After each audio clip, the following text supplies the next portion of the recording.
നമസ്തേ. ലോകത്തിൽ അല്ലെങ്കിൽ പ്രപഞ്ചത്തിന്റെ ചില സെക്ടറുകളിൽ കളക്റ്റീവായിട്ടുള്ള ഷിഫ്റ്റ് നടക്കുന്നുണ്ട് എന്നുള്ളത് പല വീഡിയോകളിൽ ഞാൻ പരാമർശിച്ചിട്ടുണ്ട്. ആ കളക്റ്റീവ് ഷിഫ്റ്റിന്റെ ലക്ഷണങ്ങൾ എന്തൊക്കെയാണ്, അടയാളങ്ങൾ നമുക്ക് ദർശിക്കാനായിട്ട് സാധിക്കുന്നത് എന്തൊക്കെയാണ് എന്നുള്ളതാണ് ഈ വീഡിയോയിൽ ചർച്ച ചെയ്യുന്നത്. ഒന്നാമത്തെ കാര്യമെന്ന് പറയുന്നത് പഴയ സിസ്റ്റങ്ങളോടുള്ള വിശ്വാസ്യത തകരുന്നു എന്നുള്ളതാണ്. ഇന്ന് യുവാക്കളോടൊക്കെ ചോദിച്ചിട്ടുണ്ടെങ്കിൽ നമുക്കറിയാം, നിങ്ങൾ ഈ പറയുന്ന മതം, രാഷ്ട്രീയം തുടങ്ങിയ കാര്യങ്ങളിലൊക്കെ എത്രമാത്രം വിശ്വസിക്കുന്നുണ്ട് എന്നുള്ളത്. അവരുടെ ഉത്തരങ്ങൾ വളരെ വ്യത്യസ്തമായിരിക്കും എന്നുള്ളതാണ്. കാരണം അവരെ സംബന്ധിച്ച് ഇതൊക്കെ പഴഞ്ചനായിട്ടുള്ള കാര്യങ്ങളായിട്ട് കണ്ടിരിക്കുന്നു, ഇതൊക്കെ ചോദ്യം ചെയ്യപ്പെടേണ്ട കാര്യങ്ങളായിട്ട് കണ്ടിരിക്കുന്നു, ഇതിലൊക്കെ മാറ്റങ്ങളും അപ്ഡേറ്റ്സും വരേണ്ടതായിട്ടുള്ള കാര്യങ്ങളായിട്ട് കണ്ടിരിക്കുന്നു. And they are questioning it. അവരതിനെ ചോദ്യം ചെയ്യുകയും അതിനേക്കാൾ മഹത്തരമായിട്ടുള്ള ആശയങ്ങൾ അവതരിപ്പിക്കുകയും ചെയ്യുന്നു. ഞാൻ പറഞ്ഞത് അജ്ഞതയിൽ നടക്കുന്ന വ്യക്തികളെ കുറിച്ചല്ല, ഇതിനെക്കുറിച്ച് മനസ്സിലാക്കുക എന്നുള്ളതാണ്.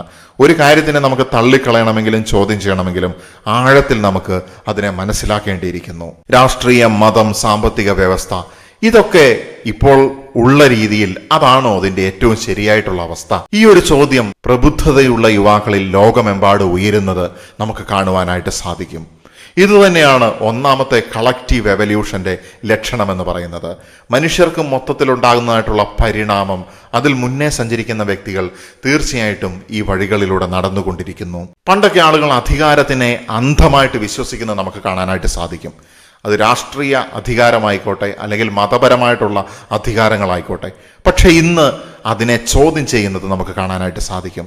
അതിൻ്റെ ഉള്ളിലെ സത്യം എന്താണ്, അതിൻ്റെ പൊസിഷൻ എന്താണ്, ഇതിനെയൊക്കെ ആളുകൾ ഇന്ന് ചോദ്യം ചെയ്യുന്നത് ഈ പറയുന്ന കളക്റ്റീവ് എവല്യൂഷൻ നടക്കുന്നതിൻ്റെ രണ്ടാമത്തെ ലക്ഷണമാണ്. മൂന്നാമത്തെ കാര്യമെന്ന് പറയുന്നത് പണം, സ്റ്റെബിലിറ്റി, ലക്ഷറി, ഈ കാര്യങ്ങൾ മാത്രം മനുഷ്യന് മതിയോ എന്നുള്ളൊരു ചോദ്യം ഉദിക്കുകയാണ്. പണമുണ്ടാക്കുക, ലക്ഷൂറിയസ് ആയിട്ടുള്ള ലൈഫ് നയിക്കുക എന്നതിനപ്പുറത്തേക്ക് മറ്റെന്തൊക്കെ യാഥാർത്ഥ്യങ്ങളാണ് ഉള്ളത് എന്നുള്ളത് ഇന്ന് ഓരോരുത്തരും ചിന്തിച്ചുകൊണ്ടിരിക്കുകയാണ്. പണം, സ്റ്റാറ്റസ്, ലക്ഷൂറി, ഇതൊക്കെ ഉണ്ടായിട്ടും അർത്ഥം എന്താണ്?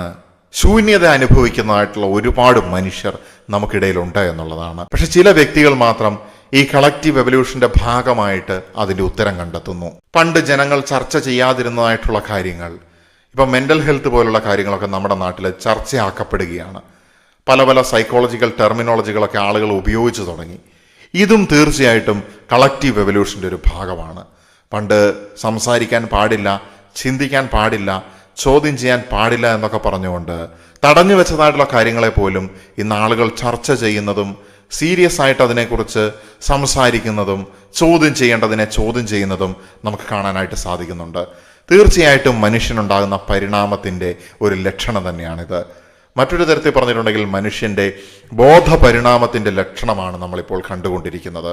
വനം, നിശബ്ദത, അതുപോലെ തന്നെ ഓഷ്യൻ അഥവാ സാഗരങ്ങള്, കടലുകള്, കടൽ തീരങ്ങള്, ബീച്ചുകള്, ഇതൊക്കെ മനുഷ്യൻ വളരെയധികം ഇഷ്ടപ്പെടുകയാണ്. എന്ന് വെച്ച് കഴിഞ്ഞിട്ടുണ്ടെങ്കിൽ കോൺക്രീറ്റ് കാടുകൾക്കപ്പുറത്തേക്ക് അത് മാത്രമല്ല യഥാർത്ഥത്തിലുള്ള ലക്ഷറി, അതിനപ്പുറത്തേക്ക് പ്രകൃതിക്ക് വേണ്ടത്ര പ്രാധാന്യം കൊടുക്കണം, അതിൻ്റെതായിട്ടുള്ള രീതിയിലുള്ള പ്രാധാന്യം കൊടുത്തുകൊണ്ട് അതിനോട് അടുക്കണം എന്നുള്ള സത്യം മനുഷ്യൻ ഈ കളക്റ്റീവ് എവല്യൂഷൻ ഫേസിൽ തിരിച്ചറിയുകയാണ്. ലക്ഷൂറികൾക്കപ്പുറത്തേക്ക്, ആഡംബരങ്ങൾക്കപ്പുറത്തേക്ക് ഇതൊക്കെയാണ് മനുഷ്യൻ അത്യാവശ്യമായിട്ട് വേണ്ട കാര്യങ്ങൾ എന്നുള്ളത് മനുഷ്യൻ തിരിച്ചറിഞ്ഞു തുടങ്ങി. മതങ്ങളെക്കാൾ അപ്പുറത്തേക്ക് ആത്മീയതയാണ് പ്രധാനപ്പെട്ടത് എന്ന് ആളുകൾ തിരിച്ചറിയുകയാണ്. ഏതെങ്കിലും തരത്തിലുള്ള മർക്കടമുഷ്ടികൾക്ക് അപ്പുറത്തേക്ക് മനുഷ്യനുണ്ടാകുന്ന അനുഭവങ്ങളിൽ കൂടെ ലഭിക്കുന്നതായിട്ടുള്ള ആ ഒരു കണക്ഷനാണ് യഥാർത്ഥത്തിലുള്ള ആത്മീയത എന്ന് മനുഷ്യൻ തിരിച്ചറിയുന്നു.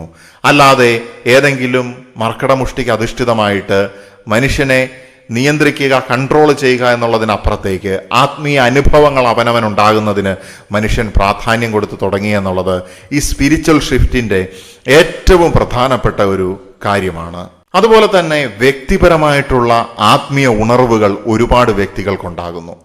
ആദ്യമൊക്കെ വിചാരിച്ചിരുന്നത് എന്തുകൊണ്ട് എനിക്കിങ്ങനെയൊക്കെ അനുഭവപ്പെടുന്നു, ഇതെൻ്റെ തോന്നലാണോ, ഫാൻറ്റസിയാണോ, എൻ്റെ ഇമാജിനേഷനാണോ? എനിക്ക് മാത്രമല്ല ഒരുപാട് പേർക്ക് കളക്റ്റീവായിട്ട് ഈ സ്പിരിച്വൽ അവേക്കനിങ് നടക്കുന്നുണ്ട് എന്നുള്ളത് മനുഷ്യൻ തിരിച്ചറിയുന്ന ഒരു കാലഘട്ടത്തിലാണ് നമ്മളിപ്പോൾ എത്തി നിൽക്കുന്നത്. സത്യം പറയുന്ന ആളുകൾ ആദ്യം എതിർക്കപ്പെടുകയും പക്ഷെ പിന്നീട് അവർ പറഞ്ഞതായിട്ടുള്ള സത്യത്തിന്റെ പ്രാധാന്യം തിരിച്ചറിയുകയും ചെയ്യുന്നത് നമുക്കിന്ന് കാണാനായിട്ട് സാധിക്കുന്നുണ്ട്. ചരിത്രത്തിലും ഇതുപോലെ സന്ദേശങ്ങൾ നൽകുന്ന മെസ്സഞ്ചേഴ്സ് വന്നിരുന്നു. പക്ഷേ ആ ഒരു ചരിത്രം വീണ്ടും ആവർത്തിക്കപ്പെടാനുള്ള സാധ്യത ചില വ്യക്തികളിലൂടെ നമ്മൾ തിരിച്ചറിയുകയാണ്. സമൂഹത്തിന്റെയും തലമുറകളുടെയും വേദന ഹീൽ ചെയ്യപ്പെടുന്നത് നമുക്ക് കാണുവാനായിട്ട് സാധിക്കുന്നു.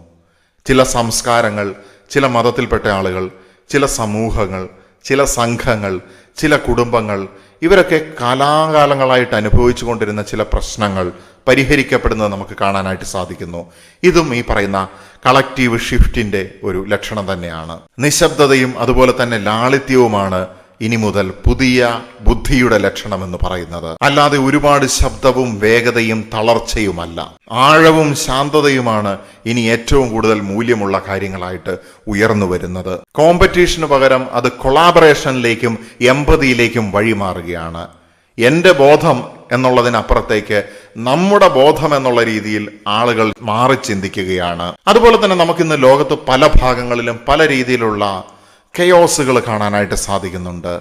അനിശ്ചിതത്വങ്ങൾ, കുഴഞ്ഞു മറിഞ്ഞ അവസ്ഥകൾ കാണാനായിട്ട് സാധിക്കുന്നുണ്ട്. നമ്മൾ വിചാരിക്കും വളരെ നെഗറ്റീവായിട്ടുള്ള അവസ്ഥയിലേക്കാണ് ലോകം പോകുന്നത് എന്നുള്ളത്. ഒരിക്കലുമല്ല. ഈ കെയോസ് എന്ന് പറയുന്നത് പുതിയതായിട്ടുള്ള ഒരു ഓർഡർ, ഒരു ന്യൂ വേൾഡ് ഓർഡർ സൃഷ്ടിക്കുന്നതിന് കാരണമാകുന്ന മുന്നൊരുക്കങ്ങൾ തന്നെയാണ്. ഈ കാര്യങ്ങൾ നിങ്ങൾ ഇന്ന് ലോകത്തിൽ ഒബ്സർവ് ചെയ്യുന്ന സമയത്ത് ആത്മീയതയിലും തത്വചിന്തയിലൂടെ കടന്നു പോകുന്ന ആളുകൾ അതിനെക്കുറിച്ച് ചിന്തിക്കുന്ന സമയത്ത് ദർശിക്കുവാനായിട്ട് സാധിക്കും. ചുരുക്കി പറഞ്ഞിട്ടുണ്ടെങ്കിൽ ലോകം തകരുകയല്ല, ലോകം ഉണരുകയാണ്. കൂടുതലായിട്ടുള്ള കാര്യങ്ങളുമായിട്ട് നമ്മൾ വീണ്ടും കാണും. തൽക്കാലത്തേക്ക് തുടരുവാൻ വേണ്ടി നിർത്തുകയാണ്. നമസ്തേ.